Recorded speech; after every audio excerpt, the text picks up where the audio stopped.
Hi, I'm James Shillinglaw. I'm here with Kevin Dallas, who is CEO of the Bermuda Tourism Authority, and we're here in Hamilton, Bermuda, and we're here to talk about how Bermuda is changing today, and this is Insider Travel Report.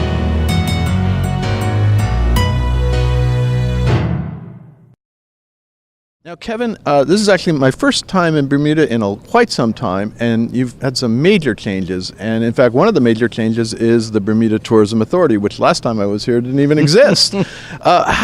First, talk a little bit about the Bermuda Tourism Authority and how it's working to change the image of Bermuda. Sure, James. So the Bermuda Tourism Authority was formed about 4 years ago when the Bermuda government decided to get out of the business of tourism and privatize it. So the old government ministry was dissolved and an independent authority was set up to depoliticize it and to be able to take a long-term view on destination marketing and management. So we're actually an accredited DMO under Destinations International, and we focus on how the island is marketed internationally and bringing visitors here, but also making sure that the experience that we deliver here on the island is the one that we're selling. Right. Now, you're also trying to go after a sort of slightly different client base and the customer base than you did in the past. Talk a little bit about what the new image of a Bermuda tourist to Bermuda is. That's right, James. You're not alone in saying that this is the first time you've been here in a while. I think Bermuda tourism got older with our visitors and got a little bit tired. And we've gone right back to basics on what do we want the Bermuda brand to be. And we've recognized that what makes Bermuda special and what makes Bermuda unique is that we're set apart from everywhere else, and we're set apart by our location and by our way of life. So what the Bermuda brand really stands for is actually a lifestyle as much as anything else. And when we found that we promote Bermuda as an authentic and genuine experience, that message is resonating with a new generation of visitors for whom that's what they're seeking. People want authenticity, and that's actually what Bermuda has in spades. So you're also looking for sort of a younger, more active, maybe affluent customer, right? That's right. So, Bermuda tourism is growing again for the first time in a long time. So last year, visitor arrivals were up 17%. 3/4 of that growth is coming from visitors that are under 45. Yeah, that was surprising when you told me that. That was under 45 because you think this is an old line luxury destination, right? That's right. Whereas last year was actually the first time I think in my lifetime the majority of visitors were under 45. Now you're also going for target markets in the U.S., which is your primary market. Talk a little bit about where you're drawing your visitors. That's right. So part of Bermuda's USP is our proximity to the Northeast. So Bermuda is only 90 minutes from New York, and we are under 3 hours from most Northeast destinations. And actually, you'd be surprised how many people don't know that and aren't aware that Bermuda is much closer than they think. So we have 5 flights a day in the summer out of New York City, and so almost half of our marketing budget goes into the greater New York area. We're very focused on a handful of gateway cities where people can leave work at 3 o'clock and be on their second dark and stormy before they could have been in Montauk. That sounds great to me. And actually, so it's an alternative to the Hamptons, right? That's exactly right. Yeah. Now, talk a little about the hotel infrastructure here. I mean, there are a lot of properties we all know. We're actually here in front of the Hamilton Princess.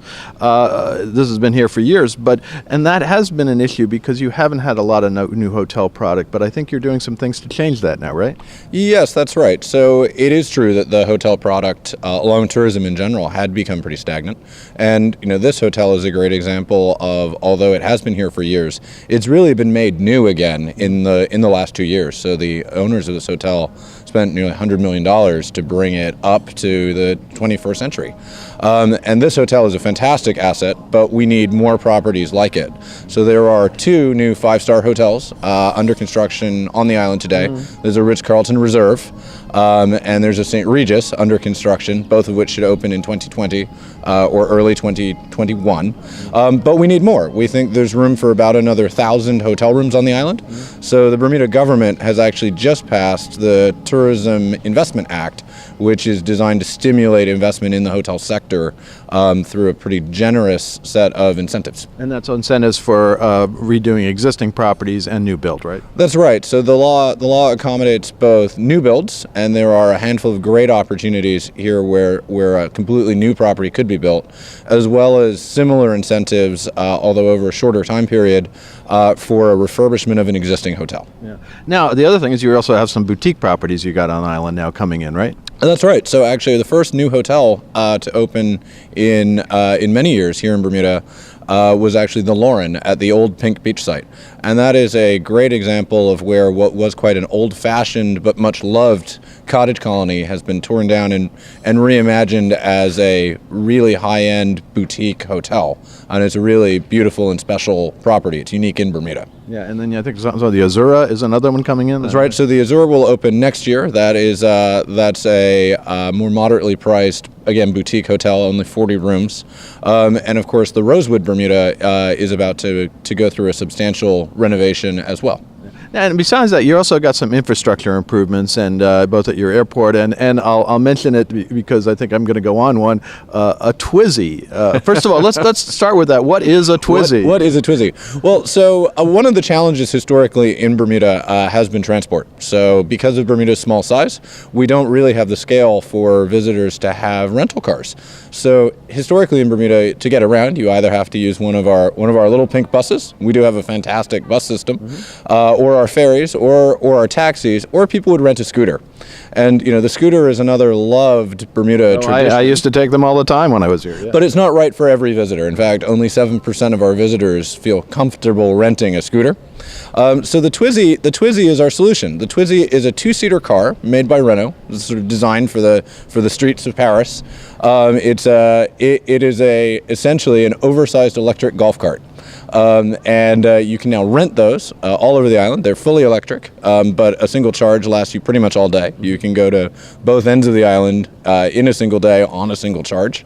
And we think they are a fantastic addition to the tourism product here, by giving visitors a lot more freedom to explore on their own. Any other infrastructure improvements that you have coming? So, James, the big one is what you mentioned, which is Bermuda is actually building a new airport. So our existing airport actually dates from the 1940s. It's been a well-used facility. It's near the end of its natural life, so we are investing substantially to build a brand new terminal. And in doing so, we've actually taken on an experienced airport operator. So the company hired to build the airport is not just a construction company, they are an airport developer.